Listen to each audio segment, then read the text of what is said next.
bishops in different parts of Ireland and then in England, those two countries, while Catherine Macaulay was still alive, wanted to have sisters come and help work with the poor in their areas, start schools, maybe open a hospice or a hospital, or look after orphans, or do those things which they saw that their people were in need of, and they needed, the bishops wanted to respond to those needs and saw the Sisters of Mercy as a way to do that. So that led to expansion, and there were a lot of women joining the convent in those years, and so there were sisters, they could divide, as Catherine Macaulay would say, well, we'll divide with you. So you take 3 and go off and start a new convent in this new town. And then when you grow and get large, you send some people out somewhere else where they're asking. So a bishop from Pittsburgh, who was Irish, went back over to Ireland looking for sisters who would come over here to work with his people. And that's a story that's repeated over and over again for different orders. Certainly Mother Cabrini's order working with Italians, the Sisters of Mercy working with the Irish, some of the Franciscan sisters working with the Germans. We came to this country speaking the language of the people that we were going to serve.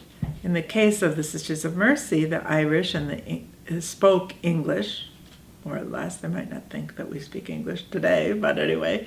But to help the immigrant peoples who were coming to the United States both acclimate to the United States experience and resist at the same time its highly Protestant culture, retain their Catholic faith, but otherwise, find their way to the better life that they came to this country for. Well, she was requested by Catherine Macaulay, the foundress of the Sisters of Mercy, to come because there were requests from bishops in the United States to come. And that was why we came to Chicago, because Bishop Porter, the first bishop here, inquired for the Sisters of Mercy to be able to come here. When the Sisters of Mercy came from Ireland and landed, they came by ship, obviously. They landed in New York. The Bishop of Pittsburgh was there to meet them, but so was this priest from New York who had just been named the Bishop of Chicago, the first Bishop of Chicago, and he put in his bid right away before they ever even got to Pittsburgh.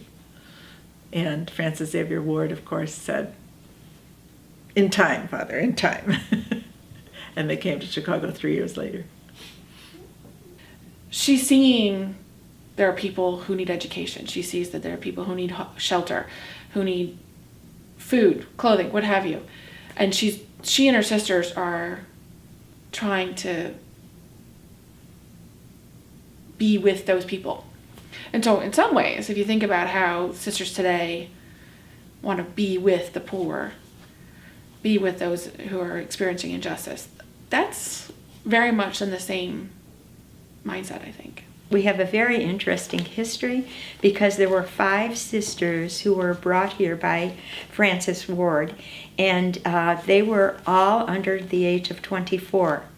And the oldest was the 24-year-old, and that was Agatha O'Brien. And you know that one of the dorms is named after her, actually, the O'Brien dorm. But she came, and these 5 sisters actually turned Chicago upside down in the ways that were needed. For example, she started the Catholic school system while she was here. She also started the first Mercy Hospital, orphanage, and so she was very engaged and well needed. And during that time, she lived for 5 years and died of cholera, as did many of them. They realized it because when they came here, that's immediately what they began to do. They looked at the educational needs here in the city of Chicago, and then they looked at the healthcare needs, which were great at that time because there was a great raging cholera disease at that time. So they immediately did what Catherine sent them to do. Agatha O'Brien began the Catholic school system, began schools all over. The academy was the forerunner of St. Xavier University. That was begun, and it was only for women in its inception. Later, in 1966, of course, we invited men to come. And so those were the various things that she began. Again, healthcare and education, the biggest needs. And of course, always in the context of faith. We became one of the first congregations that were known as sisters who could go out among the people. In the early days of religious life, sisters were in cloisters, or they just prayed, and they worked for their own upkeep internally, usually with gardens and selling things that they made or grew. And here, the Walking Sisters had a special permission from the Vatican to begin an order that would be among the people. And actually, Catherine Macaulay did that even before she became a sister. And it was the magisterium of the church, the bishops, who said, "You're already living and working like nuns, why don't you just become one?" And so that's eventually what had happened. And we got the term walking because they saw us walking among the people. She was, to use the word in a different sense, she was a charismatic leader. She inspired people to be the best that they could be, to want to do more. So yes, convent life had its rules, but Catherine didn't lead by rules. She led by example and by the encouragement of others.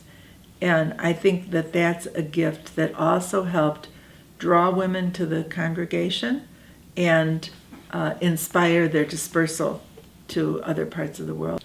I think it was always looking at the signs of the times. What's going on in our society? What are the needs of the society? What are the needs of this particular area where the university, first the college, the academy, then the college, and the university was located. And I know that in reading about our history here in Chicago, that the bishops were very concerned that the south side of the city would have a faith-based college, educational institution. Most of it was, they were poor, you know. The money that built Bagot Street didn't sustain them for beyond that. So most poverty, just like everybody else. So they depended on other people. They depended on the little bit that they got for educating, you know, children. And because they were educating poor, they didn't get very much money. I think it greatly influenced it. The building was destroyed, but no one was injured or killed in that, which was the biggest blessing of all, that the sisters were most grateful for, that no one was hurt. And so they had to start all over again, and that's what was the first reason for the move to 49th and Cottage Grove. And so it was then and there that they'd begin again. And fortunately, the sisters always had people who cared about them, who wanted to support the institution and contributed. I would think that there would be, because of its where it was placed, initially in 49th and Cottage Grove, I would think there were African American. I think there would be white people of every kind of ethnic, European usually, ethnicity. And it's changed throughout. And currently, if you look at our current enrollment, you will see a great diversity, which is a blessing. I think that in that time in the United States, there were many people who were averse to Catholics.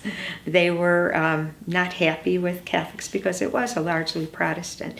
But I think because the sisters began to nurse and care for and educate Protestants, Catholics, Jewish people, it did not matter. And I think they began to become endeared by the people. And it took time, but it was what happened. One of the concerns is that as the American Catholic population gets more mature, more financially stable, we're talking largely Irish Americans, some German American, they're They want to send their daughters to college too. And we're not talking a large percentage of the population. But what's the concern is they're going to send them to one of these non-Catholic, secular, maybe Protestant institutions, and they'll lose their faith.